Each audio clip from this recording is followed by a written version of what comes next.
నమస్తే, నేను మీ Kiran Sharma. Welcome to astro syndicate channel.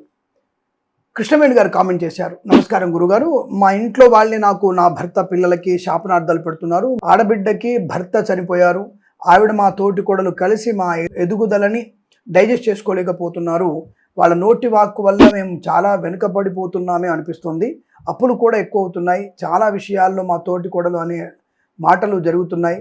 నాలుక పైన మచ్చలున్నాయి, అందుకే జరుగుతాయి అంటారు. వాళ్ళకి మేము సంపాదించుకోవడం అండ్ సంతోషంగా ఉండడం అసలు ఇష్టం లేదు. దీనికి ఏమైనా పరిష్కారాలు ఉన్నాయా గురుగారు?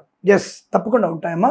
ఇటువంటి వ్యక్తుల యొక్క దిష్టి దోషాలు పోవడానికి అంటే కొద్దిగా మనకి ఇబ్బందికరంగా అనిపించిన నల్ల నువ్వులను పిండిలాగా చేసేసి ముద్దలాగా చేసి అన్నంలో కలిపి దానిని కాకులకి పెట్టాలి.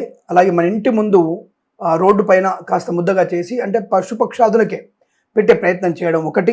రెండవది, నిమ్మకాయలని తప్పకుండా కాస్త నిమ్మకాయలను కాల్చి మన ఇంటికి దిష్టి తీసి బయట పడేయాలి. అంటే ఎవరు తొక్కకుండా పడేయాలి, మనుషులు తొక్కే చోట వేయకండి. తద్వారా మీకు అనుకూలంగా ఉంటుంది. అలాగే మీ జన్మ జాతకాలు చూయించుకోవడం చాలా శుభప్రదం. అలా ఉంటప్పుడే మనము ధనాప్తి ఎప్పుడుంది, ధన ఆర్థిక శుభయోగాలు ఎప్పుడున్నాయో తెలుసుకునే ప్రయత్నం చేయవచ్చు. వెంటనేటువంటి ప్రయత్నాన్ని చేయండి కృష్ణవేణి గారు.